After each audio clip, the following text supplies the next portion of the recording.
If it's easier, just get bollock naked. It's fine. We got Nicky Jackson here with us. Hi, Nicky, old friend from school. It's been about 15 years. All right. So the Tim Warner documentary. Oh yeah. Brought to you by 525 Records. It's amazing. Yeah. Go check it out. It's a good documentary. Honestly, it is awesome. We'll leave the link in the description. Tim, one of my favorite things at the beginning of the pandemic was when you had Gal Gadot and all them trying to sing that John Lennon song, Imagine. Oh, that was tragic, man. That was so fucking tragic. Never missed a beat more than that. I don't know, but there were so many celebrities in that I kind of liked that I was so disappointed in. And Mark Ruffalo, he had it the worst because his singing voice was so shit. And he was just laying on his bed like. First thing about it, that was like 2 weeks into the lockdown. Yeah. It's like they were already at that point after 2 weeks of not being able to go out. Yeah. And the song Imagine is about communism. That's actually what it's about. Yeah. Even John Lennon later said that he kind of regretted that song. And back 2 weeks into the pandemic, we didn't understand what it was. It was like bubonic plague at that point, and people were putting comments saying everyone's dying and all that, and you're talking about a world without possessions while you stood in front of a fucking mansion. My 28th birthday was literally a week and a half after the first lockdown, and I thought I was in my house on my own drinking vodka and cranberry juice like a fucking single pregnant mother. And I was like, I'm gonna get a pizza. Single pregnant mother. You know what I mean? Drinking vodka and grabbing to the man that left you, Daniel. Yeah, a neglectful single pregnant mother, I might add. Inbox me, hun. And I thought, you know what? And Domino sent me a message saying, pizzas are cooked at 280 degrees. You can't get COVID, can't survive in that. And I was like, all right, that's all I need to know. So I ordered a pizza, right? And again, this is not even 2 weeks after the lockdown. And I get to the door and the woman's like, get back in your house. I was like, oh, fuck it hell. And she drops on my doorstep like it's a nuclear bomb. Right? My pizza in silence. Weird. I had a training course about a month ago, literally just after July 19th, I think July 21st. They literally organised it for like the first possible occasion they could get back to like normality. And I walked into the conference room and I just put my hand out and I went to shake the guy's hand. And he looked at me and I looked at him and it was really awkward, like shaking hands. And he's like, I haven't shaken anyone's hand in like 18 months. And I was like, I don't know why it felt so unnatural shaking someone's hand. That's a good point. I can't remember the last time I actually shook somebody's hand. Yeah, it was just a natural reaction. And then now I was like, oh, this is actually really unnatural now.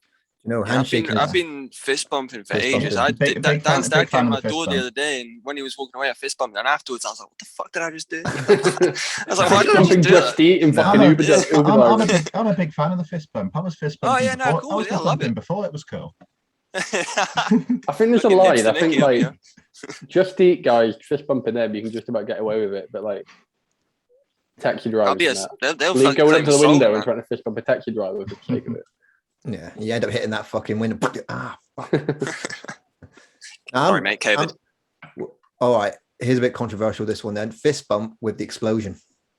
Fist bump with explosion. Oh, depends on context. Depends on context. Yeah. Who you are, who you with? That's the sort of thing you do if you make the game-winning three-pointer. Nicky, to answer your question, it's first Tinder date. You know what I mean? At the end of it. Just buying like a vegan sausage roll and grapes just to the old lady behind the counter. That's doable. I can see that.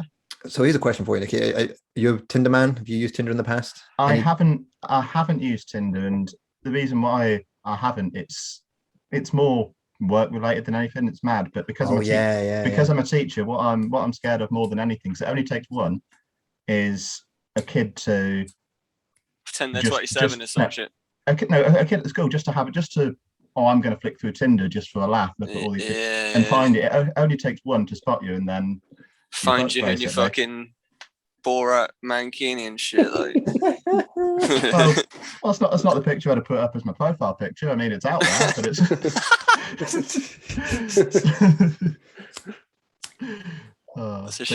That's the one thing that has put me off it, really, because you know what, you've missed nothing. You've missed is a lot of disappointment and time wasting. You know what I mean? Yeah. Because I don't know, it's like you're auditioning for a fuck. That's essentially what you're doing. It's like you have to ask these questions in a certain way, and you're competing because it's not equality at all. I mean, I found out that Tinder has its own little secret rating system that no one gets to see. we have no access to it, but they'll rate you based on what they think you to be ugly or handsome. And if you're ugly, it means you're gonna have to spend more.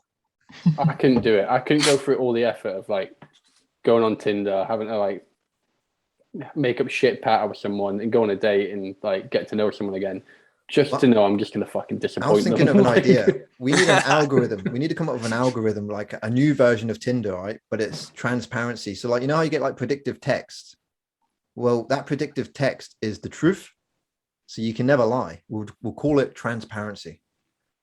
So you got to say, oh, such and such is such a thing, and it automatically just fills it with the actual truth of who you are. That's dangerous. That's very dangerous. Why would you want to do that to anyone?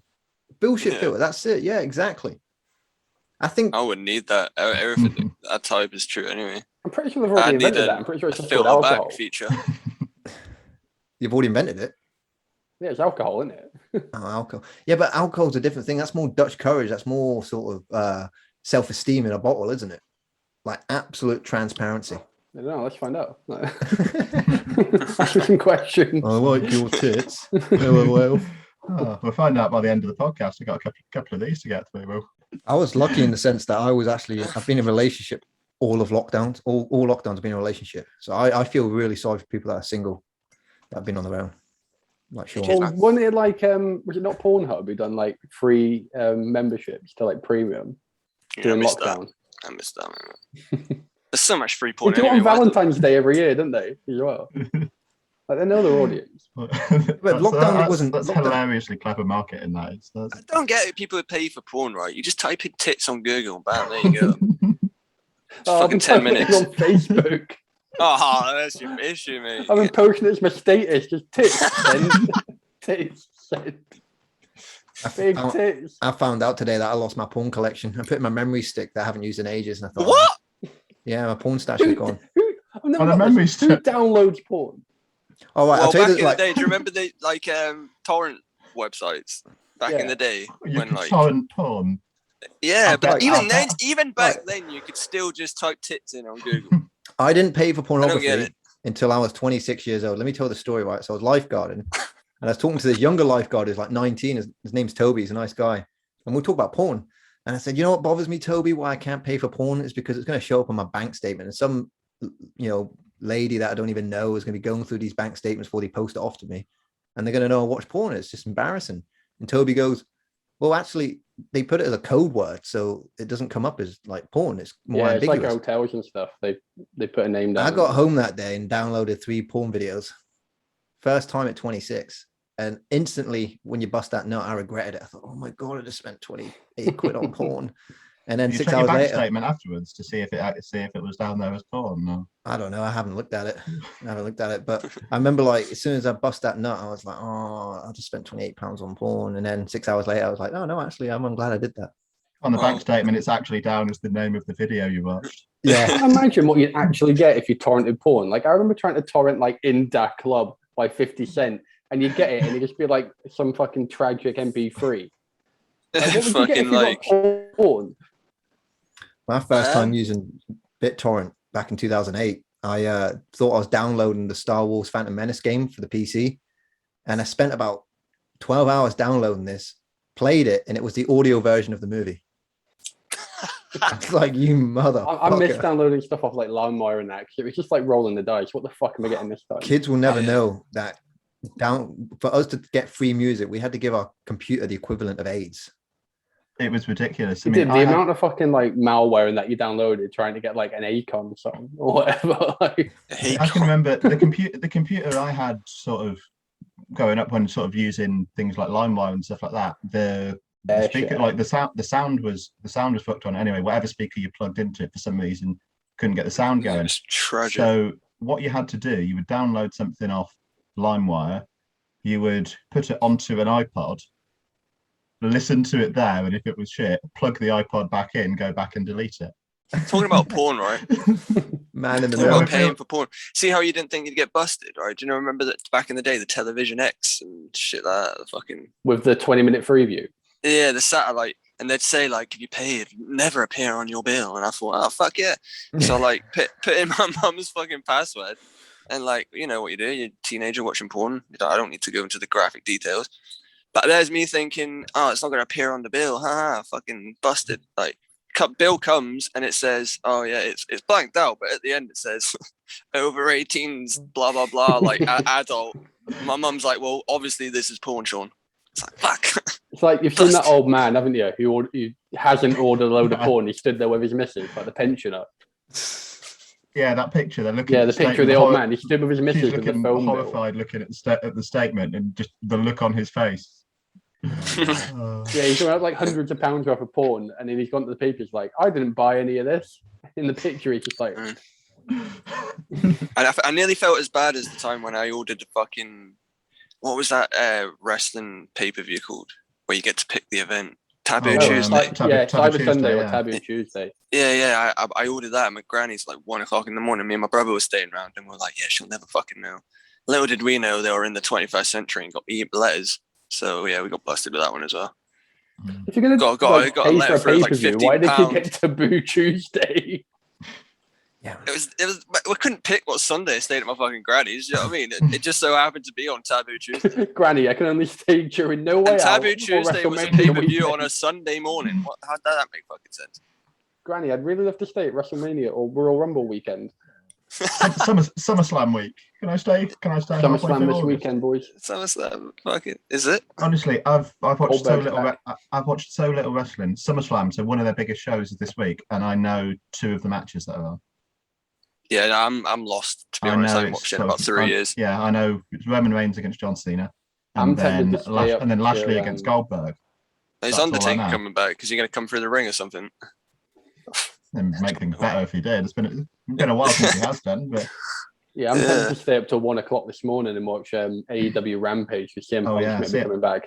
Yeah, I've heard that CM Punk. So obviously on the day of recording, this will go out, and we'll know whether shall we react one way or the other as to whether or not CM Punk returned, and then we can. Can't believe that we can edit in the one. Sting beat him in 5 seconds. That was ridiculous. I can't believe it wasn't CM Punk and Daniel Bryan came. I can't believe CM Punk tried to come down on the zip line and repeated Owen Hart's fucking. Is that the guy that? Can't believe Naked Midian won. I'm sorry, I should have said that. I love Owen Hart. That's right. Like I said, we're gonna edit this shit nothing out. Nothing after Owen Hart. Blue Blazer died. Owen Hart's fine. Owen Hart's. Blue Blazer versus Stone Cold. You ever watched that Dark Side of the Ring? No, I haven't yet. I've seen quite a few episodes of it. Yeah, the new one on Brian Pillman's really good. Yeah, the one on New Jack's fucking brilliant. New Jack was mental. New Jack's a nutter, isn't he? The one who fucking has like, scars on his fucking forehead, man. Yeah, he cut that kid up in the ring. Yeah, just come to the ring, fucking slicing himself up. Have you seen the recent one they've done on that Nick Gage guy? Yeah, Nick Gage is fucked up. Yeah, so there's this guy Nick Gage who he does all sort of like the deathmatch type wrestling in America, where it's just like in front of backyard shit. Yeah, sort of like backyard wrestling or in like old barns or sort of stuff like that. And it's basically just it's nominally wrestling, but it's just all the weapons stuff. And so they'll smash each other on the head with light tubes and throw each other through panes of glass. And his signature weapon is a pizza cutter. So he'll just pull out a pizza cutter and then just try and sort of slice people across the head with it. And that's his thing. Brad Pitt in Inglourious Bastards. Yeah. It's like David Arquette. Do you remember when David Arquette was WCW champion? David Arquette was WCW champion. Is that Officer Dewey? Yeah. Yeah. He came back and done an indie run on the. He was in WCW. Yeah, he was world champion. Yeah, they were promoting. They were promoting. They had this. Have you seen the film Ready to Rumble? Oh man, WCW wrestling. It's got sort of Booker T's in it, and I think Scott Steiner's in it. Part of it, Diamond Dallas Page. Watched him when I was younger. Yeah, they were promoting that movie. So, and David Arquette was sort of the main character. He was a wrestler in the movie, and to promote the movie, they made David Arquette their world champion. So he got loads of shit for it. He got loads of shit for like killing WCW. So he went back on the indies and actually like done like the grassroots wrestling. and he wrestled Nick Gage, and Nick Gage sliced an artery on him, on like his neck. Yeah, and he was like proper bleeding out, like dying in the ring, and he wanted to finish the match, and then had to get his fucking artery stitched up when he got back to the That's fucking crazy. Well, that Nick Gage guy, he was actually pronounced dead in a. Well, he was dead. He was dead for like half an hour. What happened? They had some sort of match where there's sort of light his arm or something the ring, and he got thrown through it, and he landed, and I think it sort of punctured somewhere in his body or something like that. He basically, it was like an arm or a leg or something like that, and he basically was close to bleeding out. Yeah, they pronounced him dead, and then they got to the hospital. They airlifted him and revived him in the hospital. Yeah, for like $7 a ticket. They sat up on the fucking hospital bed with a pizza cutter, doing the whole arm drop thing, like when they're going to tap out. I saw a documentary about Jake the Snake.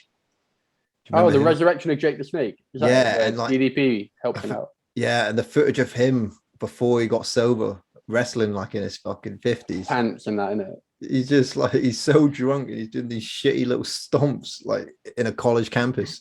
Yeah, he was in a bad way. He was basically, for almost no money at all, tiny little audiences, tiny little crowds he was working in front of. Still bringing snakes absolutely out of it. It's a shame for some of those people. It's like pro boxers as well. Like Danny Williams, he beat Mike Tyson in 2004. He had some good British title fights against Audley Harrison, things like that. If you look at his boxing record, I don't know that he's completely retired or if he just hasn't fought in a little while, but the last 10 years of his career, aged between sort of 42 and 52, sort of fighting 7 or 8 times a year in Saudi Arabia and in Russia and in Finland and wherever he can take bookings. He's just getting beat up by people. You know, it's crazy because you get these contracts that are just dodgy, and that's what they do. They prey on these young kids that are up and coming, probably not that intelligent at the time, and they get promised the world. They sign these contracts, but all the things they get given, they don't own because it's always advanced. They don't realize the cut that's going to get taken from everything as well. And with boxing, like they have to pay out to their manager, they have to pay out fees, they have to pay taxes, especially in America. But it's not just with boxing; it's also with the music industry as well. You know, that's why I hated things like the X Factor and whatnot, because you know, they'd get a £1 million contract through Cinco or whatever it was called. But by Psycho Media. They'll do, yes. What was it called? Psycho, I think. Anyway. I think so. And, you know, they would bring out an album one year and then they'd be never seen again. There was this one girl called, she didn't even win this one, but you know what it's like, those runner-ups still get something. They get signed anyway. They just don't release the song straight away. And I think there was a girl called Diana Vickers. And she ended up getting done for plagiarism because she did an album. The song sounded exactly like Red Hot Chili Peppers. I can't remember the song that she plagiarized. And she turned around being all ditzy saying, "Oh yeah, I was actually listening to that song when I wrote my song." And yeah, she's never done music since. Yeah, they get like $1 million contract, don't they? But it's over the span of the whole contract. There'll be $1 million spent to promote you, and like people. And it really could sound like you get $1 million in your pocket when you win. But they get nothing because, you know, if they go on tour, all the expenses are in the advance. Everything is in the advance, so they're left with nothing. Do you remember the first guy who ever won X Factor was Steve Brookstein? I remember him playing Cafe Con Leche uptown one day. Not even like headlining it. He was just there for like an acoustic night or something. That's rough. Fucking Brookstein. Yeah. There was one guy called I can't remember his name, but he was in Made in Chelsea. The blonde guy, wasn't he doing something in the Corby Cube? That's all being posted. It's weird the kind of people you get around here, isn't it? You do get some weird, Like when 50 Cent was at Rockingham Speedway when that opened. 50 Cent did Rockingham Speedway, That's fucking why? We had our prom there. I'm sitting here at home trying to LimeWire is fucking 50 Cent. Yo, Finny, we got a fucking performance at Rockingham Speedway in Corby. He's like, what the fuck? What the fuck is a Corby? Well, when the Speedway first opened, they were sort of trying to attract sort of big American racing series over, and they had a series which eventually became the Champ Car series that is now merged with IndyCar. That was there the first couple of years. So I think they spent loads of money trying to make that a big thing in Europe. So they had the racetrack in Germany, racetrack at Rockingham, and I think that's why they sort of brought 50 Cent, and then they had like Busters playing there one time, and they were trying to make it a sort of a really big event venue as well as being a racetrack, and it just sort of didn't really pan out that way. But I think they spent all their money on 50 Cent the first time. Do you remember the fake 50 Cent dollars they did? Yeah, I was just going to say they had sort of like promotional people come into our school a couple of weeks before. We were in primary school then, and they had people promoting. No, we were in seniors. It was. Are you sure? Yeah, I thought they parked one of the cars up on Lodge Park Field. I thought it was year 6. I thought it was Studful still, but I might be wrong. But these sort of promotional people, and all sort of like the information on it was on like these fake $50 bills with sort of 50 Cent's name and face on it and all over there, and they were just. It was like Mayweather Make It Rain, sort of chucking them out. It was like that. I didn't go to Studful, so I missed out on this shit. I swear it was Lodge Park. I swear they brought like the car and parked it on the field by the AstroTurf, and then they forgot to shut the gates or something, and everyone was out like kicking footballs at it. Fuck, they were really trying to sell 50 Cent gig to school children. Shit. Yeah, so 11, 12-year-olds. Ironically, the kids that probably would have went and listened to them were in detention when the gig was on. Hey, do you know what I remember about in the club? Do you know what I remember about Lodge Park was they would literally drag homeless people off the street to do a speech about drug awareness or something like that. I remember there was one woman, we must be in year 8 at the time, and she comes in and she talks about the kind of classic LSD story that a man took LSD or acid or something, and he thought his hand was an orange, and he started peeling it. He started peeling it, and we all started chuckling amongst ourselves because we're 13 years old, and she got really offended by it. It's like, you think this is funny? And obviously we all kind of shied away and just didn't say anything back. But in my head, if I was the age I am now, I'd be like, fuck yeah, it's funny. Fuck him. I didn't give him the drugs. It was aerosols as well, weren't it? There was a lot of people like making homemade lungs and stuff like that and doing aerosols.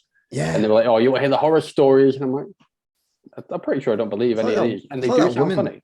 It's like that woman that came in and said, oh, in 8 years' time, there'll be no more landfill left. And I remember waking up 8 years later thinking, that woman's full of shit. 8 years to the day, Dan's marked his calendar. Had an alarm set on his phone. just the same phone he had the alarm set on 8 years ago. Yeah. I just remember waking up one day. I was doing the dishes or something. I was doing the dishes, and I just thought that woman was fucking lying. You're full of shit. Still plenty of someone mentioned the ozone layer to you. I don't know. I'm not saying just now. I'm not saying now. Yeah, just now. I just lost the game. Oh, fucker. Fuck's sake. I've not lost a game in a very long time.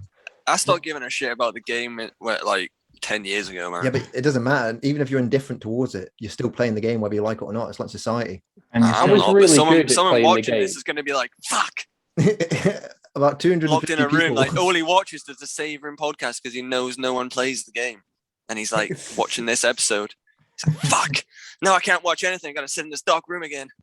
I remember getting to school and like covering my ears and be like, I'm not going to play the game, And then staying up late to watch Raw. And then Triple H comes out. And I'm like, fuck's sake. Fuck you. Well, I think that's why everyone started playing that shit in school, isn't it? You couldn't go a day in school without hearing that theme tune for some reason. It was a pop. Motorhead, there was a few of us who used to go around playing wrestling themes and like fucking kicking doors and shit. Remember we used to do the stunner? Like stun it all the time. Well, we'd have a tally of how many times you'd stunned someone. Like Clarky was good at it on me. He did beat me about like 50 to like 20 by the time he left school. But if you get kicked in the dick or the gut, you're gonna go down. Like, oh no, we just like ours was more like an RKO because we'd like surprise each other. It'd be like but like the RKO thing wasn't a thing then, so it was just a stunner. Yeah, it was just a stunner. Like, these days you've got kids on TikTok doing it, from launching themselves from tables doing it. Yeah, man. Too far, you know. I remember, here's a funny story. I remember like me and a friend I'm not really a friend with anymore, dog school, just to fucking do wrestling moves on each other in the living room. Just fucking spearing each other in my living room and filming it like, yeah. I remember pedigreeing my sister, like just kicking her in the gut and then pedigreeing her with her arms behind her back. And she like proper busted her nose up and I was like, oh, you remember all the fun. I remember the Royal Rumble of 2001 up Clun Walk. Someone Walls of Jericho me so hard, I nearly snapped my spine. The Clun Walk Royal Rumble. Oh, mate, it was mayhem. I wish that was on camera. That was a fucking good Royal Rumble. I can't believe I missed the Clun Walk Royal Rumble. Do you remember? It was epic, man. Was that day? I missed it more Rumble. Oh man, there was no phones or anything to arrange it. We just had to go in the street and be like, Royal Rumble, Skinner's Garden. He had the perfect grass. Did the winner go on to fight for the title at Shire Mania? Everyone turns up with like decorators ladders as well. Shire Mania, the TLC. On the slide and that. Oh, mate. Oh, I remember in Studfall pretending to climb like the chainmail fence on the edge and pretend there was in a cage match, just jumping out like Ryan Murray. Remember in Studfall, someone was supposed to take a penalty, but I ran up and took it, and you like pretty much kicked my ass. You held me down like, don't ever do that again. And I was like, okay. I got to take the penalty in the end. I missed it. That's probably why you kicked my ass. But there you go. Just thought I'd get that out there, get the tension gone. if you scored it, we're going to kick everyone else's ass. Why didn't you take it first? I don't know. I was that kid. I remember I used to play for the Castle Rise, I think. Everyone some guy scored like 5. Yeah, some guy scored like 5 goals, but he kept on dribbling. He was on my team, obviously. I thought, you greedy bastard. What? What the fuck? I don't know. You just managed to get my Google to work. So, tell us, Nicky. Ain't no slave porn. You know, lost the PSP. Oh, we're gonna need to explain the PSP story now. I've mentioned it before, but go on a tangent. Off you go. Oh no! What's this? It was in the sixth form. We're not saying names, are we? Yeah, you can say names. Oh mate, we have don't give a shit anymore. Unless you're worried about them actually suing you. It gets more people. It gets more people on the podcast. So carry on. Yeah. We were in the sixth form, and they had sort of the sixth form common room. And then they had a sort of a quiet room next door, so where you could actually sort of study without all the shenanigans of what a common room is. Rapscallions and all that. Yeah, and we were sort of in the quiet room, and then Tony noticed that there was someone's PSP sat there on the floor. Just someone had obviously just left it behind, and we didn't know who it belonged to. So sort of went onto it, sort of trying to look through, find any information about whose it was. And what he found in there in the internet search was searches. Tony, that's what he decided to do. He found searches for gaping anal hole. And so anal hole, gaping anal hole, all the rest of it. And then we just thought, anal hole. And then we sort of just put it to the side and sort someone's going to come in and collect that. Craig Swinton wanders in. Any of you see my PSP? No fucking way! No! The anal slave joke refers to him as well. What the fuck? Yeah, we called him Anal Craig and Bumhole Craig for like 10 years. What the fuck? My mind has just gone. Because, right, at least 12 years later, me and my brother were sitting in his room going through his Xbox internet history, and he has anal slave porn, fucking treating women like dogs. What the fuck? I don't know. Are we gonna have to bleep his name, or are we still? No, fuck. Fuck Craig Swinton. Fucking, that's just blown my fucking mind. How he's been into anal gaping holes for at least 25 years. Anal hole? What the fuck? Specifically the hole. I don't want any of the matter around it. Teaching now, and the fact that you see sort of the position, sort of like my tutor group's about to move into year 11, which I think is fucking mental. Oh, are you like a form tutor? Honestly, teacher. Yeah, I've got I teach maths, but I've got a tutor group as well that sort of, when I joined CTS, the school I'm at now, I joined sort of partway through a school year, so I took them on halfway through year 7. And you had them the whole time? And so not the very beginning of year 7, sort of I joined in March. So they started in year 7 the September before. I joined in March, just as the person who was their tutor was leaving.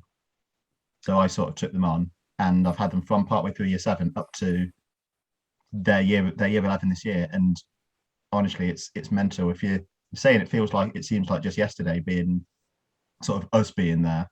It's mad when you see it every day and think. Do you know what I think's crazy as well? Is that how the passage of time changes depending on what age you're at. So when we were kids, year 7 to year 11 seemed like a lifetime.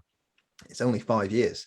So you as an adult now being a teacher, you probably see, I mean, I know you've not been teaching 5 years, but you must see it. I've been teaching pretty close to, yeah. So it's right. So yeah.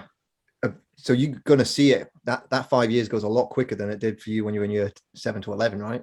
Oh, definitely. It's so like, it's odd. Like years 7 to 11, all the stuff that we did at school. Is that a fucking blowtorch? That's mental. But all I got at the moment. But it's mad that year 7 to 11 seemed like a lifetime, and then all of a sudden I've been a tutor for this group for 3 and a bit years. I taught at Lodge Park for 2 and a bit years. It's mad. I've been teaching for longer than we were at school. There's an explanation for it though, in terms of like it's the proportion of your life. Yeah. So when you're 11, looking forward and like I'll graduate school in 5 years, that's half your lifetime. Whereas now, when we're unfortunately 30, it's like, oh, that's just such a fraction of your life. Yeah. So it like each year when you're in school, some holidays felt like forever, didn't they? Yeah. I guess as you get older, each year is a smaller proportion of your life. Yeah. Well, Vsauce explained this. So he was talking about if you were alive for 1 year. Yeah, I think that's the video I'm on about. Yeah. If you're alive for 1 year, then that 1 year is 100% of your life. But then when you become 2 years of age, 1 year becomes 50%. So then you get to 10 years of age, it's 1/10. You know, for me, this time 5 years ago, I was 24, working in an office and living in the same house I'm living in now. And yeah, some shit's happened in those last 5 years, but nowhere, not the same as the change I experienced between year 7 and year 11. You know, you become a different human being between year 7 and year 11 when you think about it, psychologically and physically. Whereas different. 24 to 29, fucking nothing really changed. I look the same. And it is mad. I think what's mad though, you're on about how much changes between sort of 11 to 16. I think 16 to sort of 22, 23, I think you change so much as a person. I think it's mad that going back to sort of the job I do and sort of people coming through the education system and doing GCSE exams at 16.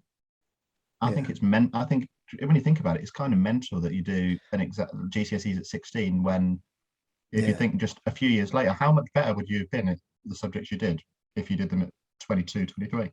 Mm-hmm. I'd be worse. I'd be so much worse. I'd be better. I'd be better. Fucking awful. And you've not necessarily sort of done more in terms of the learning of those subjects, but you still think, oh, if you gave me 3 months to do GCSE history, if you told me I've got a GCSE history exam on the 1st of November, so I've got a couple of months, you could smash it.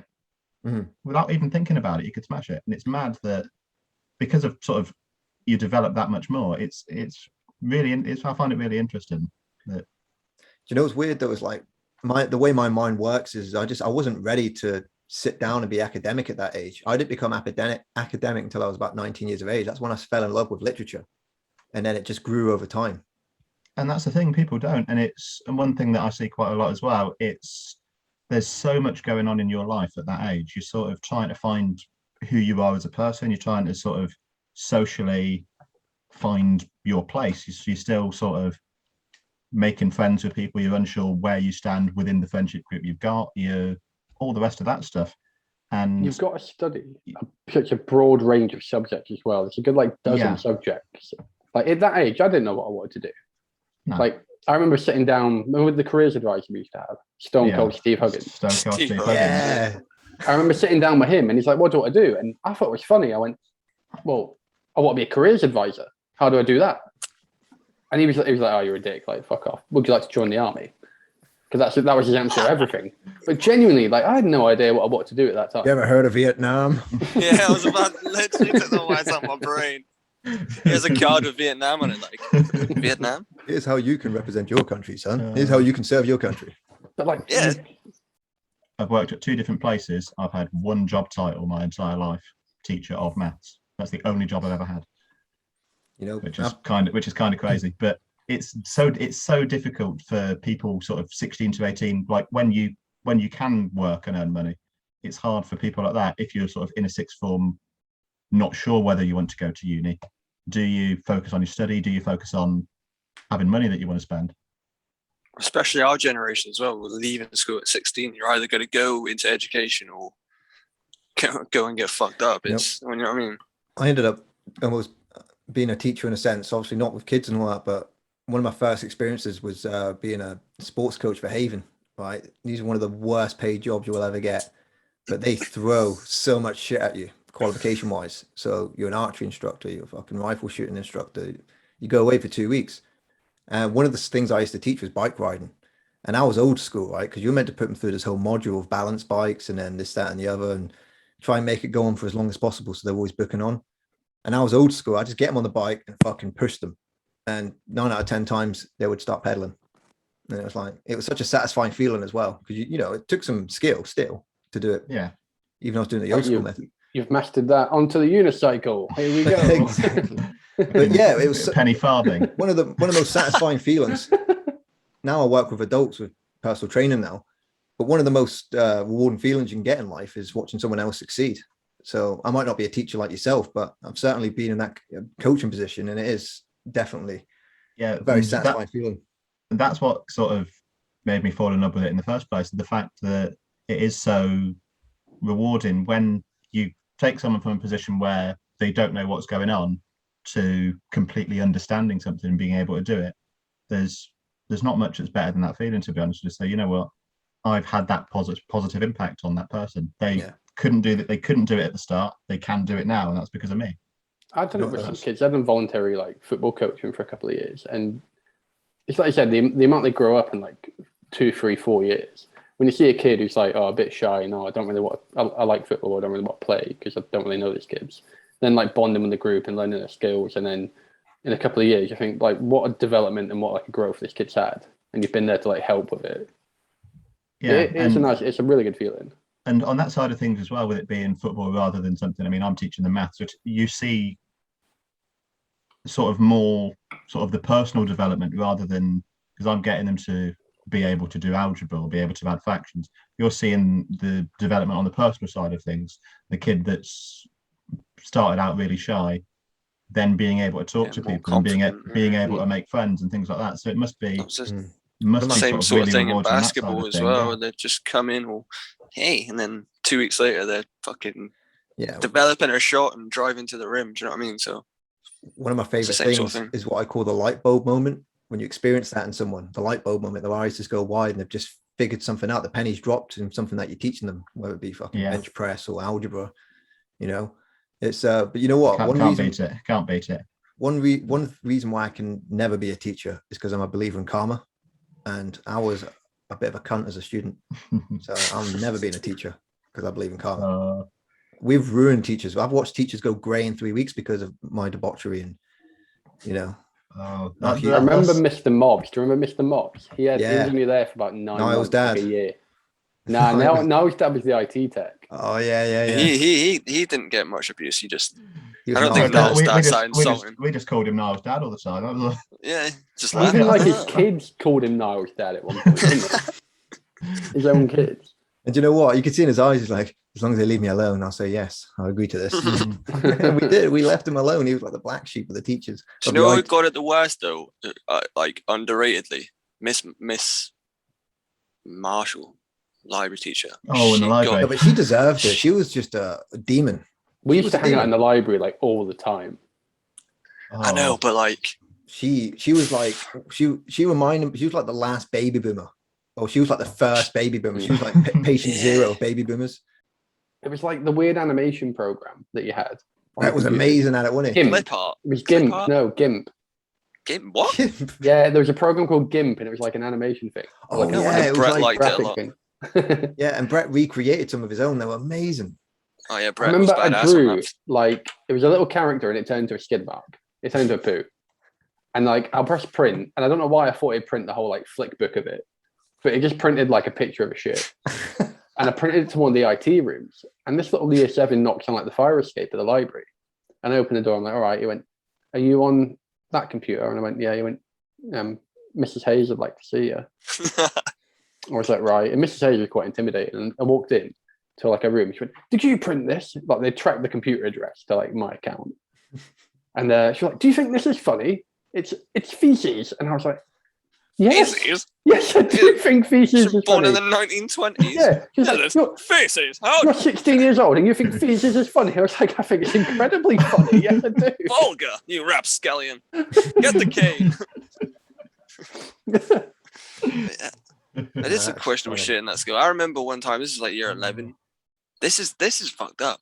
I remember I showed my ass to, I'm not sure if it was you or I can't remember. It was one of my friends. But on the table, I was just like, yeah, take the cheek of my ass. And there was some girl working library duty that day that seen my ass, told on me, got excluded, all the debacle.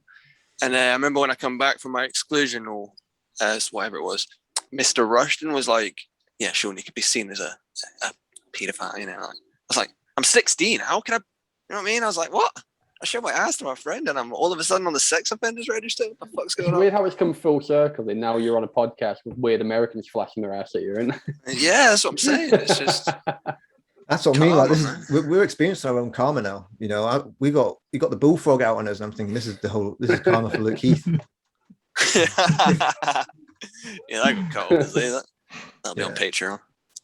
Yeah, I know. I can't wait. It's gonna be this uncut version. Is gonna be amazing. So, Nicky, tell us, like, what's it like being a teacher for the first? Like, it's your first day, Lodge Park. You must be shitting your pants, right? Because you remember what we're like. Well, first, with it being Lodge Park, what I found sort of the most weird was the sort of staff room area and sort of the staff only areas, because you're used to the staff room as being this door that you never go in, you never see what's in there, and then suddenly that's an area where you can go. I think when I first walked in, it's sort of the most basic layout ever. You walk in straight in front, you've got like pigeonholes there, you've got your places where you can sit, tea and coffee. That's it. And I just sort of walked through the door and stopped, just like where do I go now? What do I do? Was there a lot of teachers still there? Breakfast with Miss March. There was a few. There were still quite a lot of the ones that we had. Most of the nearly made leave. Ruined. Most of the PE staff were still there. Quite a few of them, like Mr. Rushton was still there. I used to love telling his groups whenever he had a group, especially when it was a year 7 group. I'd say to the kids in his group, Mr. Rushton, he taught me when I was in year 7. And I'd love just to see their faces. Just like, did you tell them? Mr. Rushton, remember when he got battered? Oh, I've not told that story. His nose went. The sound of his nose. There's still pieces of it in the yard now. We were talking about this the other day, weren't we? What a weird group of teachers to like stick up for the school. We had PE, we had football training that day, but I didn't realise it was going to be early. Who was it? It was Mr. Gray, Mr. Rushton, and was it Dixon? I think it was Mr. Gray trying to split shit up with his neck. Like, get back.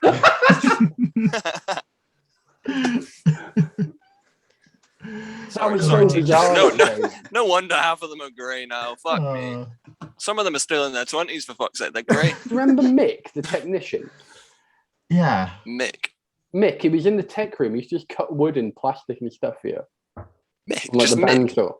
He wasn't a teacher. He wasn't qualified. He was an old man called Mick who used to cut wood for you in a back room. You'd have Mr. Gray or somebody doing Mr. Gray became Mick, and then you'd have him for a lesson, and you'd need a bit of wood sort of cutting for whatever it was you were making. So, go and see Mick. He'll do it. And then let me think. I'm trying. You just go into the other room, and it was just like this DT technician, and he just like used like the sword. He just went in the other room, and you'd never be seen again. He used like the circular saw that you weren't allowed to use. Yeah, he did. Dangerous, all the tools you weren't allowed to use. Yeah, he just. When Mr. Gray retired, he became the new Mick. Yeah, because when I went back, did he? Yeah. When I went back, he was he wasn't teaching. He was just sort of technician, sort of DT tech. Kids have got bits of wood, and like I better go see Ray. Do you remember Mr. Mendoza?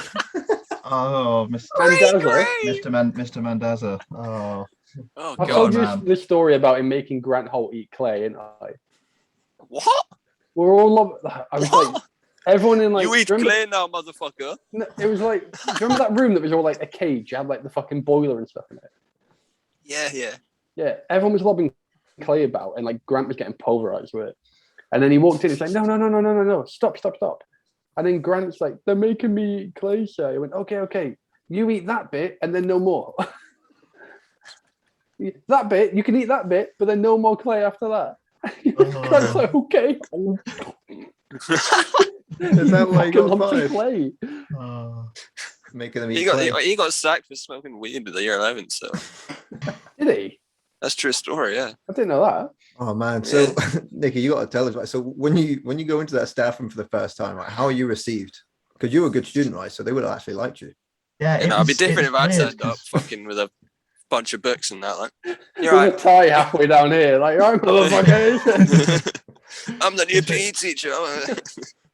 Like they must have sort of like they'd have seen on email sort of new staff and all the rest of that, or this person's going to be in volunteering with us for a few weeks, make sure you're sort of welcoming and all the rest of that. Some of them recognized me, and it was quite nice to sort of get to know people in a different, like it's weird. It's weird knowing them.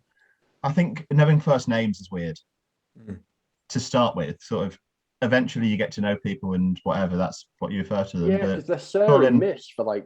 Yeah, the Sir and Miss for ages, and then suddenly Mr. Rushton being Pete is weird. That just blew my mind. Mr. Rushton being Pete is weird as hell, and Mr. York being Andy, and Peter, all the rest of that.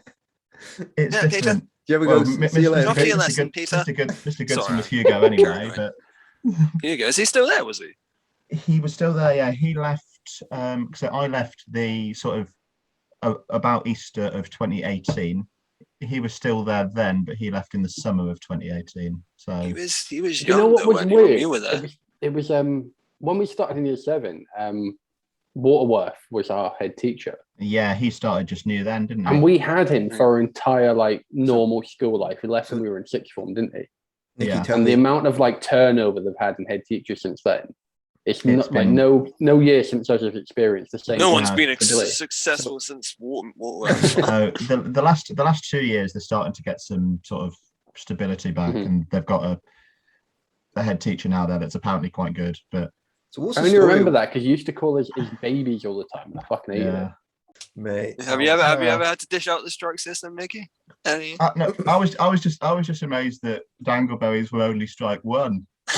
That's what I said. That's strike 1, 2, 3. 4. Yeah. How many were there? Like there's a plural berries there. Surprised that was. I think there was just one. I think there was just one. I didn't look too long. Just one nugget. Singular dangleberry. How big was this nugget? Was it like a McChicken nugget, or was it like a pebble? It was big enough to be. It was big enough to be of concern. Put it that way.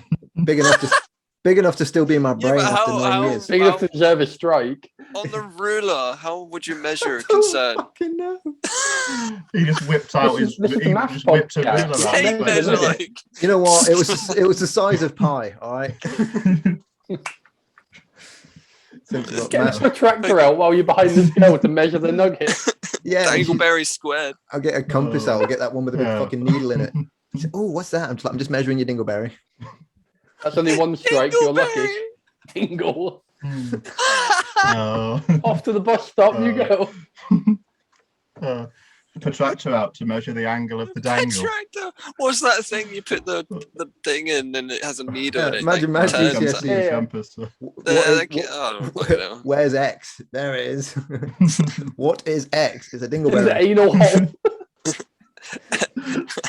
Oh, mate, Swinny would have been in his element, mate. He would have stayed behind. I wonder how deep this fucking. But yeah, so yeah, she was on the Dingleberry. She was on the strike. Dingle. King Dingleberry. I've used there's other girls I've used the strike system on. There was this one Tinder girl. Does it just go down to girls, or is it got any guys? Guys is a different system. You know what I mean? That's sort of on a if. I remember. I know. I'm sorry, Brett, but I remember when we were younger, 16 to 20. We used to have like the Brett system where like if it got to 3 Bretts, Brett has to go. On how annoying he got, because it gradually got more annoying throughout the night. I mean, I don't think he ever reached Brett 3. This is a daily system with Brett. I mean, Joe nearly kicked his ass once. Anyway. Right, just if he gets you a certain part of annoying, regardless of where you are, you just send him home. Yeah, it's like, come on now, Brett, it's time to go. I remember the first time I heard Niall proper belly laugh, like his Jimmy Carr laugh. It was fucking brilliant.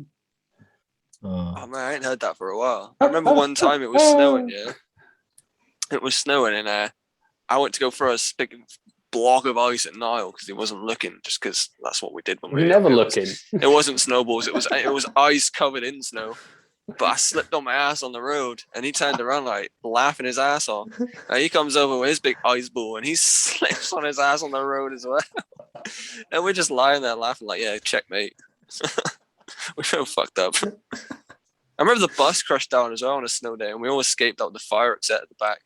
Do you remember in school? Do you remember in school when because I live right next door to the school, I never had to get the bus, but apparently and he was always late, spring that up as well. Yeah, like Bobby from Scary Movie.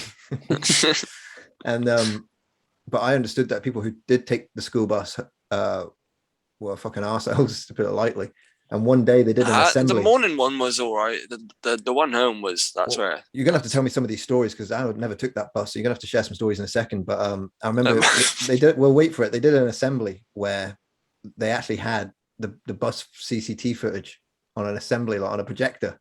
And they just showed it for the entire assembly. And I just watched it like on my pop. Like, I didn't have pop. Oh, was that when someone put the window in or something? Some shit just kept going. Yeah, they down. put a window and I broke a chair or something. And the bus company just said they had enough, so they tried to do a name. They tried to just shame everyone in an assembly with the CCTV footage. And some people I don't envy at all. The bus drivers. I mean, we have loads of kids and we teach them, but we know their names. We've got contact details. If someone's messing about, you can phone home for them and stuff like that. The bus driver's got no idea who these kids are. They can act up, they can do whatever the fuck they want, and there's no consequence for them. I think Michael's story deserves it. So, all right. So tell us some bus stories. He's fucking bus driver now. Oh, is he? No. Yeah, Michael's story's a bus driver. I remember when bus tickets were 60p for a day. I remember they were 55p. I used to just get on the bus and I get a day ticket and I just follow it round on loops and loops and loops. Like, we always got kicked off. We always got kicked off. Like at some point, they're like, "Get the fuck off the bus." Yeah, like, I paid for a day. You can, because we'd always go past the Popey bus before Popey closed down. down. Yeah, you throw stuff when you. Yeah, and I remember this one time. I can't remember who printed like fucking 200 bits of paper saying "fuck Popey, save the trees," and we just threw it all out like next to the bus when we came past. Yeah, that was a good one. We didn't get kicked off or anything. It was just a funny joke, right? I want to hear bus stories. Come on, please. I missed out. Do you remember the emergency stop button at the back of the bus? Yeah. On the outside, you literally just have to follow the bus and then run up and press the emergency stop button on the back of the bus and they stop. People just hang on at the back. Yeah, I used to always walk home, but you'd always see somebody something hanging off the back of the bus. So stop at the bus stop. Someone would get on, and there was something. I think it was the handles that you can open the back up with or whatever, and people would just sort of stand on there and hang on the back. Didn't shit hit the fan? Isn't the reason why they did that whole assembly was because someone opened? Yeah, I think that was it. Yeah, emergency exit. Yeah, there's exit on a main road. Yeah. No, I think that was the camera footage of someone hanging on at the back as well because they had cameras at the back. Mate, that was one of the most entertaining assemblies I've ever experienced. More than LSD lady, more than garbage lady.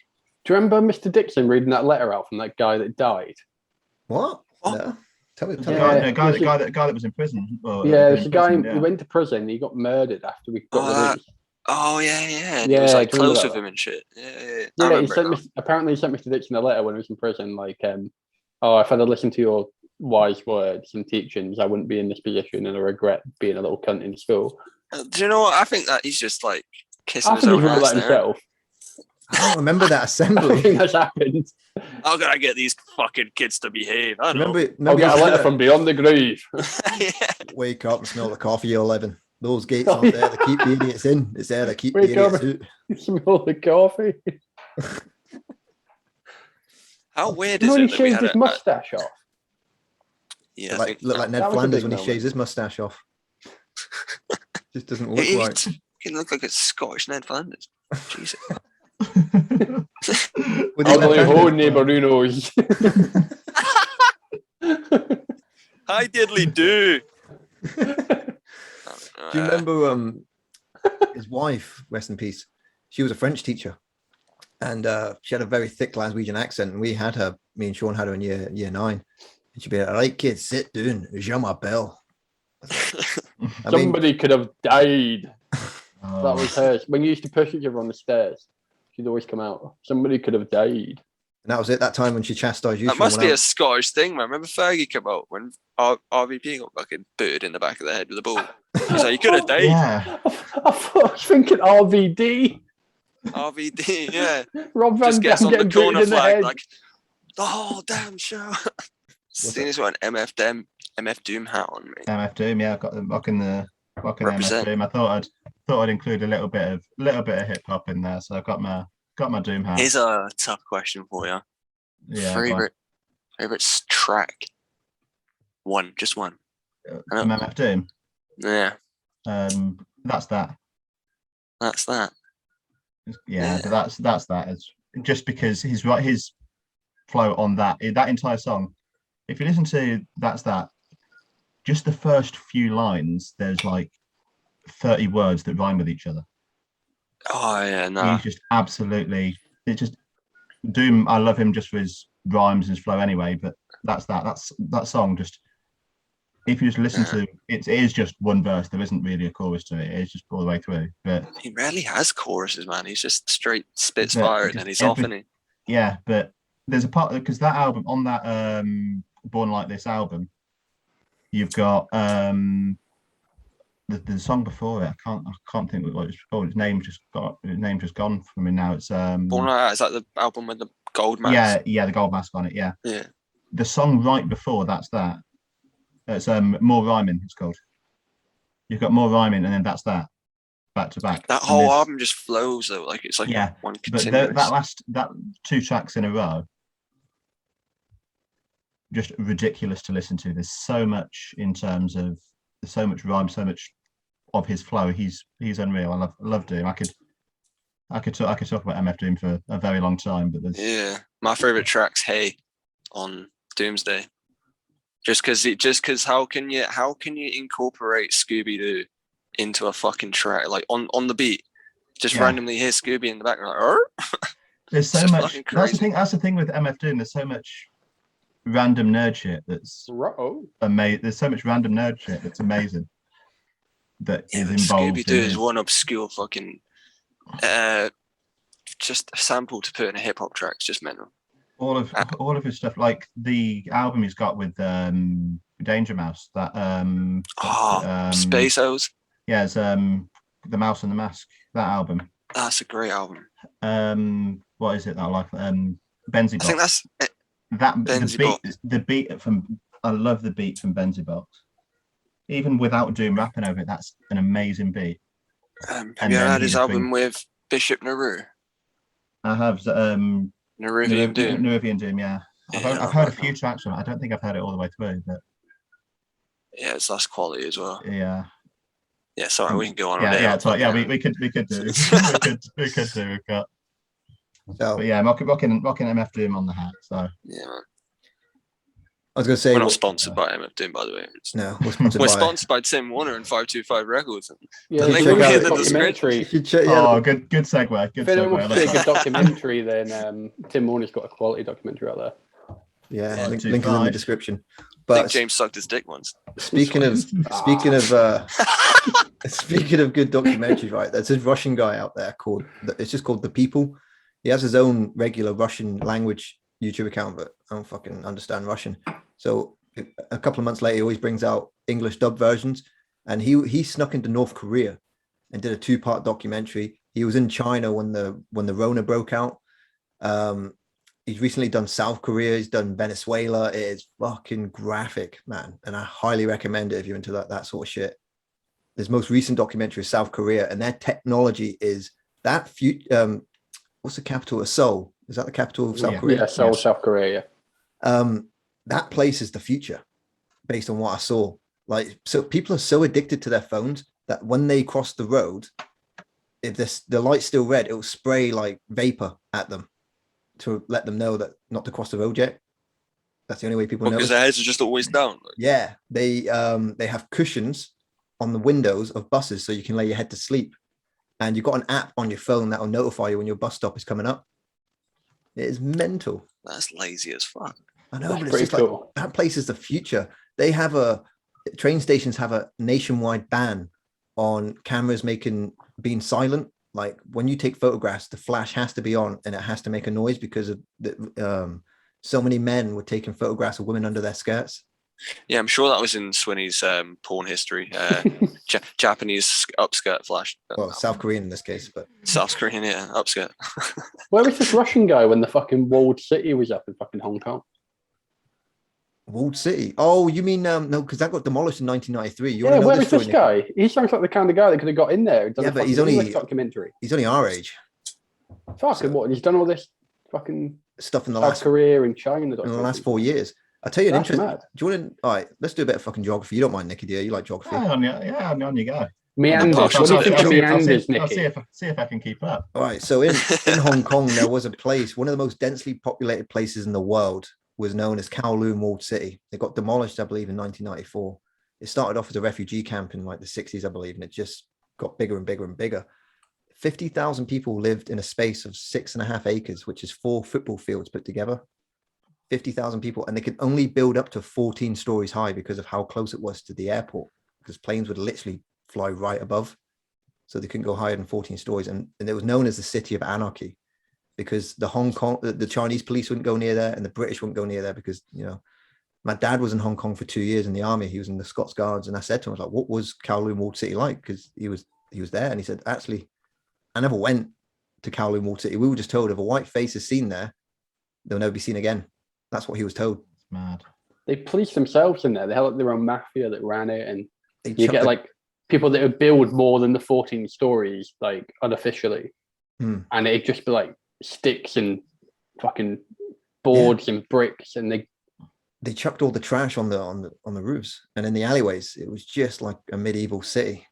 There's people that live their entire life without seeing natural sunlight, and also you know you get dentists in there as well. They weren't even registered. It's just if you want to get a tooth taken out, you go see the town or the city region fucking dentist.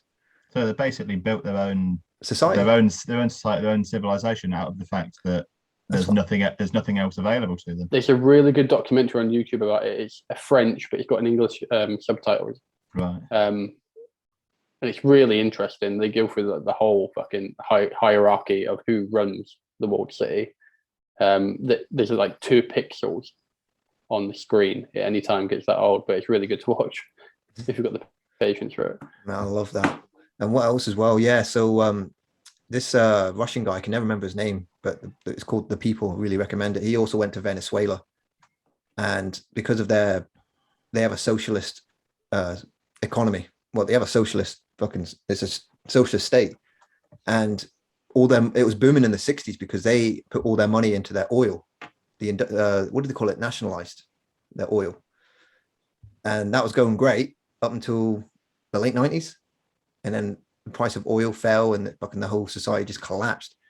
So I can't remember the name of the currency, but in order to get like a burger would be based on hyperinflation. It would be 1/3 of your monthly budget, your monthly wage. It's insane, isn't it? Bolivars. That was a currency, but I don't know if it's changed now, but it was called bolivars. So, you know, someone would make 60,000 bolivars in a month, but a burger would cost something like 10,000 bolivars.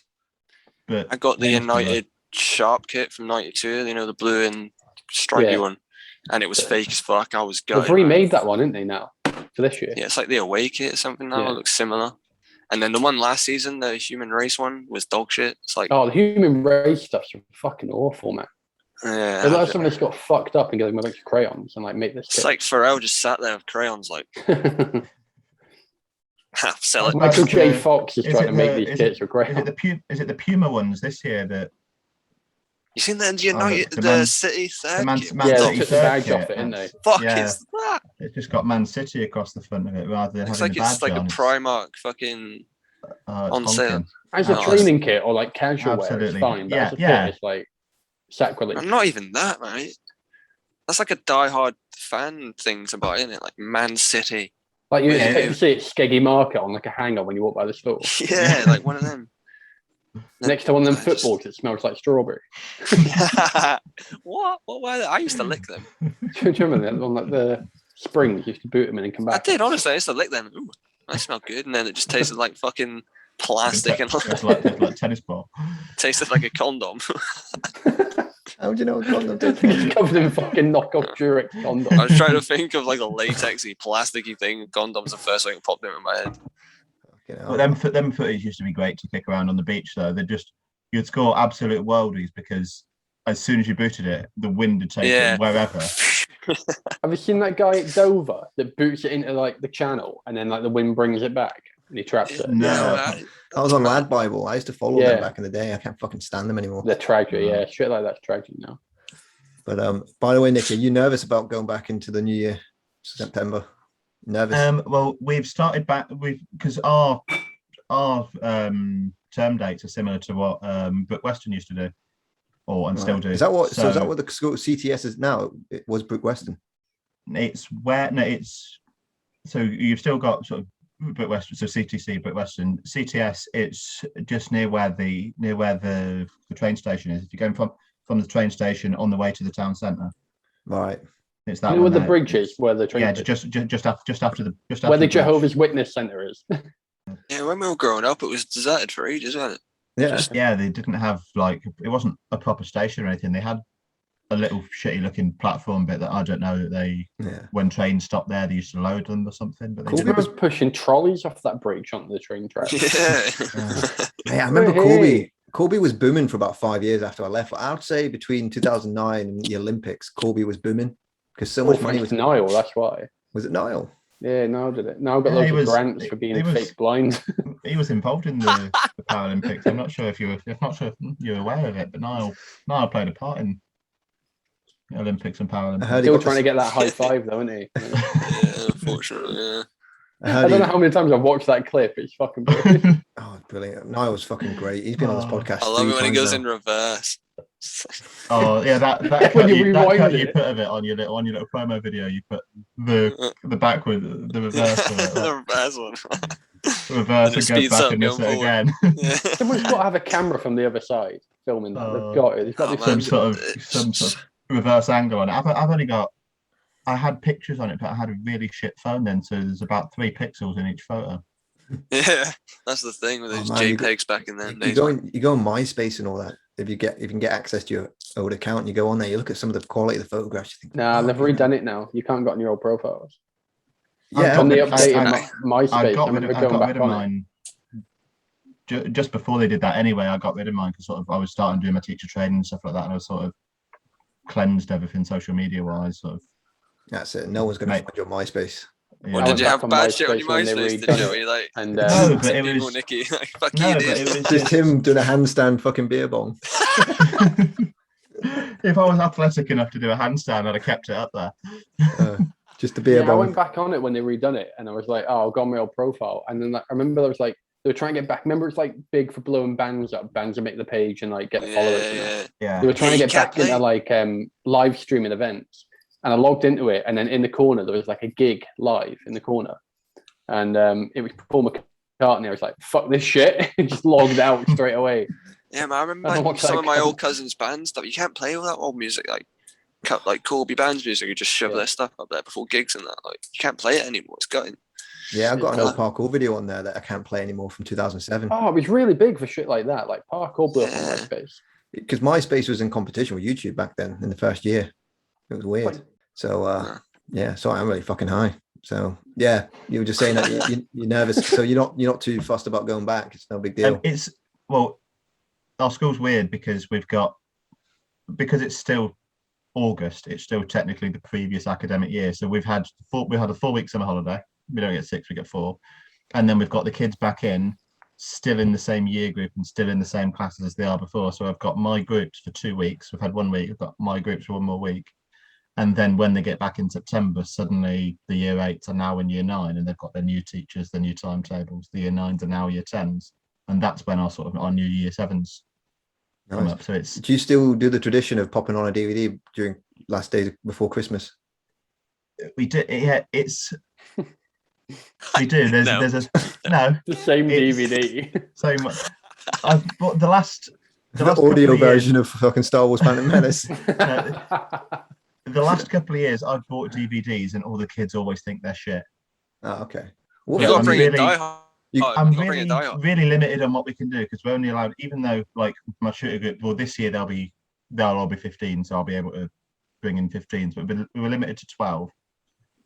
Oh mate, fuck that! You need to bring in Die Hard and get like a DVD switcher thing, so when a teacher comes in, you're like, right, we've got to think of really good. Anything anywhere near decent is a 15. I can remember looking just before the last day this year, and anything that was anywhere close to decent that we had was a 15. You know, we got to think of films that are good 12 for Nicky, right? For the I might get away with 15s this year anyway, but if not, because they're a bit they were a bit dodgy with it. So Taken films, because they're 18 theatrically, I think they're 12. So because a lot of films that are 15 or 18, they were 12 in the cinema. They do loads of weird cuts to get rid of the gore because they want to put as many asses in seats. Yeah. So I'm sure if you can get theatrical cuts of movies that you like, there'll definitely be a 12 version of it. All right, but if you can think of anything that, because we might have to get away with, we might have to go to 12. But good films that are fucking Marvel movies, mate. 12s, yeah. I'm not saying they're decent, but for 15-year-olds, all right. Yeah, we went with Inception this year, which I think's really good. You got to pay attention to that shit. But yeah, that's the thing. They I had quite a few DVDs that I went through, and they sort of voted on which one they wanted, and they picked Inception because and quite a lot of them, it was like a landslide win. So I thought, they'll sit and watch and they'll enjoy this. Did they? Fuck. They sat and talked all the way through it, and then complained that they didn't understand what was going on. You know, we're all we're all film buffs these days, and that was one of the first reaction. You get reaction videos these days. Yeah. The proto reaction was watching a film with 20 other kids from your classroom. Like if it was a film that you really liked, it's like, oh fuck, I can't wait to see the reactions of the other kids when we're watching this. I remember we watched Back to the Future in science, and we were just all fucking howling at certain scenes because it was a genuinely good film. Bourne trilogy in media studies. We watched the entire Bourne trilogy just for like a week.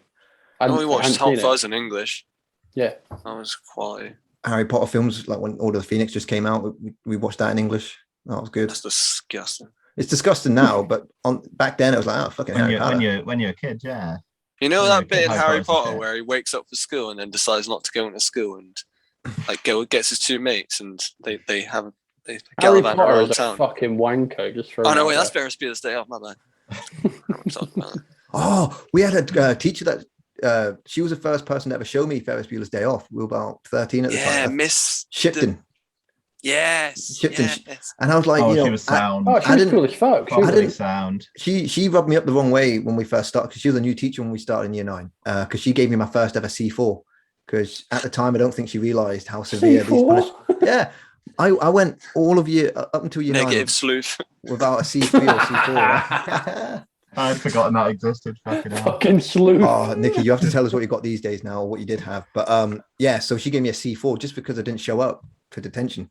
And back then, that wasn't a C4 offence. But because she was a new teacher, she's like, fucking throw the book at him. That's a C4 offence. Is it? Missing detention. Not showing up for detention for being bad, and not showing up for being bad that's a C4 offence. Nah, that's like C3. Flagging off C3s. That's a C1. That's a C1.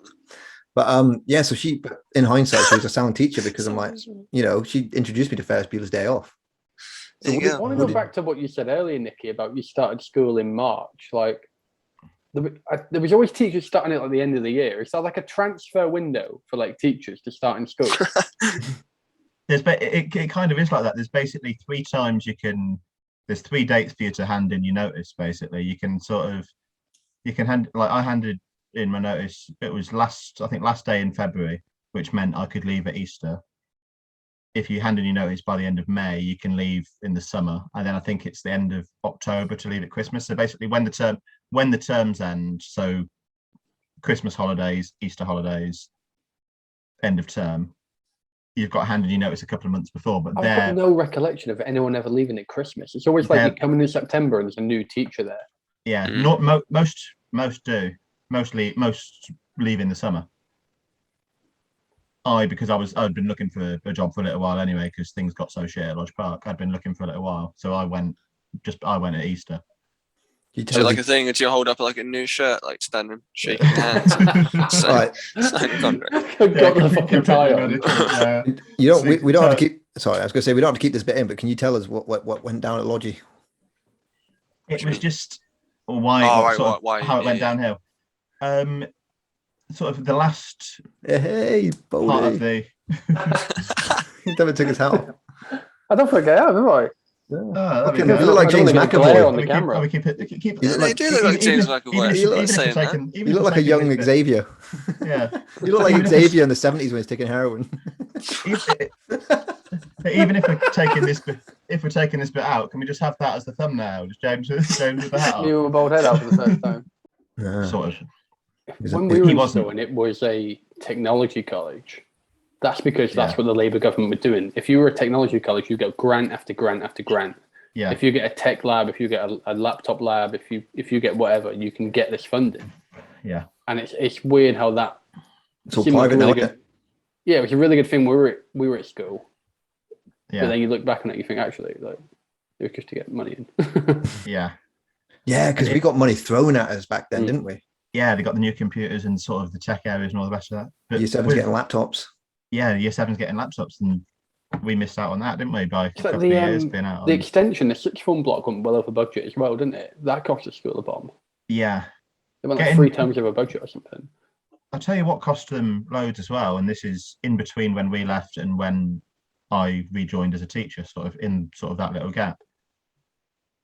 They essentially closed and reopened because they reopened as an academy because they'd gone into special measures with Ofsted. They needed to they closed and then reopened to become Lodge Park Academy. Like a rebranding. When the Conservative government came in, and they had sort of this program of schools becoming academies that were sort of funded by rich donors, and that's when they were part of the David Ross Education Trust and things like that. When they reopened, they got Lewis Hamilton to reopen it for a little while. I remember that because he was like the same height as like Year 10, wasn't for a little while. Yeah, he's not that tall. Yeah. I was a year away I missed that. I'm a big Formula 1 fan. I didn't get the chance to. I wasn't there at the time, but he, like, one of the houses in the school, they had like one of the houses was named after Lewis Hamilton because he was there to open it. But he was in the school for, I think, 2.5 hours, and the school paid, I've been told it was like 50 grand. Fuck yeah. Shit. For him to be there. He was there a couple of hours. He had a tour of the school, so they had students take him around the school. The tour, photo op, he cut the ribbon to open it and then cleared off. And what's your hourly rate at school to teach children to bring up the future of this nation? Don't start. Yeah, no, that reminds me, a bit of a segue, but this reminds me, when I moved to Weymouth, there was this kind of grunge place. It was like one of the few grunge places there, but it was called Queen's. And then not too long after me moving there, it closed down, and some guy bought it, and he started bragging about getting Michael McIntyre and all that. He's going to turn it into a comedy store, basically. And a bit like an unsuccessful version of the Zombie Hut. And it turned out that successful. What was it not? Well, we'll get to that in a second then. It's gone now. But this didn't even get off the ground because the money he paid out to this talent agent who represented Michael McIntyre wasn't even representing Michael McIntyre. He just fucked off with the money. Place never even opened. That's like that. Have you seen that Comedy in the Park that's going on in Kettering? I was thinking that. I was just about to mention, because the thing with Craig David in Kettering's gone a bit south as well. Yeah, so that's like that Comedy in the Park. You've had like 12 comedians announced for it, and 9 of them have dropped out and said, "No, we've got nothing to do with this anymore." Yeah, they're not giving people refunds. Yeah, I think the management company that's meant to be representing these people have convinced Wicksteed Park that they are legit and represent these people, because there was the Craig David was meant to be performing in Wicksteed Park, and that it got rescheduled a bunch because of COVID and things. Which like one? That. The Bo Selector one or the real Craig David? Yeah, if you're going to pretend to be like Craig David's agent, just do the Bo Selector guy with a big pigeon. Yeah. The Bo Selector guy. We all know it's Keith Lemon. He's not fooling anyone. It too. But the actual legitimate Craig David was meant to be in Kettering. But I thought his name was Lee Francis. Who is this guy? He's an imposter. Apparently it's with, this could potentially be libelous, so, slander, it's being spoken, but apparently the management company are fucking them over. I read that on Facebook today. He deserves to be fucked over for fucking trying to hire Michael McIntyre, the fucking idiot. Oh yeah, I don't even know this guy. Why would you guy. hire Michael McIntyre? He's not funny. I know. Let's hire a comedian. But this was like 2009. Michael This was 2009 when Michael McIntyre was in his peak. Yeah, but almost as smooth as this one. Not as smooth as fucking McAvoy over here. I just had to try and get out with it. not even. Some bold guys just look like they have a third eye, don't they? I was bold last year, man. I feel you. It's all right. It's all right being bold, to be honest. You think you can boldness the first time I came on, and we never bothered. Did we? Yeah. Did you try Rogaine? Did you try any products to stop it happening, or did you just think fuck it? You get your pubic hair. Alpacin or whatever it is. Tell you why I shaved it. I was going to propose to my girlfriend, and we were going abroad, and I booked a photographer and that to catch the moment. It just fell off. It just flew off. The nerves made your hair fall out. Well, it was probably the Scottish heritage in me. I thought if I get photos of me with like bad hair, and with us getting engaged, and I shave my head next year, I can get my money's worth, am I? So I need to shave my head now, then get the pictures, and then I'll get my fucking money's worth from the pictures. That's it. Now look at you. You can fucking make a skipping rope with your beard and your pubes. Oh man, yeah. By the way, I got wrapped up soon because I got work in the morning. But Nicky, we're thinking of doing like an unofficial school reunion before Pole Fair. Oh, that'd be a good shout. You think you'd be up for that? I'd be up for that. Yeah. Happy to. Because it's June or May. I can't remember what month Pole Fair happens in. But leave it to Dan and fucking Benny to set up the school reunion. We're gonna rent out a function. We're gonna rent out a function. Guy doesn't even live here. So fuck it, I don't care, man. I'm organised. But we'll just rent out a function in the sports center. Reunion where we meet in Weymouth. Yeah. But you know what's funny? Like even if no one shows up, it'll still be a success because it'll be all the people we want. So who cares? It's going to be a win-win situation regardless. We'll rent out the function in Sports Centre. Yeah, crazy. Worth a shot. Yeah. Rent out the kids' hall. Get Rory the Lion. Mate, we'll rent out the fucking. Mate, we'll rent out the fucking. Badminton at 2:00. Yeah, we should do a fucking little. Yeah, just fucking rent out the whole place, mate. Fucking have a children's party for a bunch of fucking 30-year-olds. Mate, we'll get football party. I'll shit my pants again. Mate, we'll get out the Astro, mate. We'll get out the trampoline. And twat Rutter in the back of the head again. It'd be great. Do some basketball. All right, while we're on this hype train, let's just throw in the ending sponsor now with the fucking 525 Records in. Oh yeah, 525 Records is a documentary on Tim Warner. It's on YouTube. Check it out. It's fucking amazing. Yeah. We'll link it in the description. Yeah, I've got 2.5 hours of footage, mate. So I've got a lot to work with, and then hours are minimum. Yeah. So we went on that long. Jesus, yeah, fucking sweet. We've done all right. So don't you worry, Nicky. You're still gonna have a job. This image of everyone kicking a football about the field, the fucking sports hall, and there's a little like old school 90s computer in the corner, and Craig's went in searching like anal holes. Yeah, don't worry, Nicky. You're gonna have a job by the end of this. I'm not even joking. That fucking blew my mind. We do it. That blew my fucking mind. We do an edited YouTube version. We do an unedited Spotify version. Oh, that's cool. The anal holes are still going to stay in. Anal holes of his own podcast. You just got to know this is one that I'm not going to watch back. I can't stand hearing my own voice. So. Otherwise, dude. At least just click it for 5 minutes. Give us a view anyway. I'll click it. Need the analytics. Mate. I'll click it and walk away for a while. Yeah, mate. Yeah, send a link to the kids in your year group. No. That's all good, man. It's all good. They won't find it. Most of our fans are like in the middle. Are like, whatever. I've not said anything egregious, so we're all good. But yeah, no, you'll probably be a fucking legend. You get back in September, like, Mr. Jackson. Safely will go viral, and then. Oh man. But yeah, happens to go viral on your episode. I'll take out all the incriminating stuff on YouTube. Don't worry. Whatever you want to do, go ahead. You had the man. Keep it all in. An hour of Nicky saying he needs to go. Even the bit where he stands up like I need to go for a piss, lads. I'm just thinking there's a short 3-second video clip of me just saying the words gaping anal hole just on loop. Oh, mate, that's it. We've got about a dozen gold mines in this recording. I can promise you that now. That story has to say it because Have I got to put the hat I back brought on? up anal slaves, and he's told the story, and it just connected like magically from the universe. It was amazing. Have I got to put the hat back on to keep your sort of continuity going? I'm fucking up your continuity, but I'll put it over the top. Every guest has got a fucking anal hole. I'll put it over the top of the... Oh man, people are like... Tim Warner's like, hey, I know a guy who likes anal porn. Yeah, you want to do a sponsor though? 525 anal porn. We're gonna lose our sponsor after this episode. Fuck. Hey, thanks for the $50. I know. Cheers, boys. It's £34. That's what you get for mentioning it. That's decent, man. Yeah, it's £34. Literally 20 seconds, $50. Good. That it's like it equates to like £33 something. I don't know. I owe Dan £16 for a paper. How can I get a sponsor for the start of my lessons?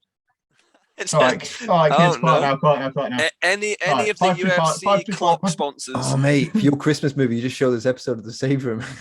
How long is it? 2 hours? Yeah, it'll be about an hour and a half. Yeah, that'll do.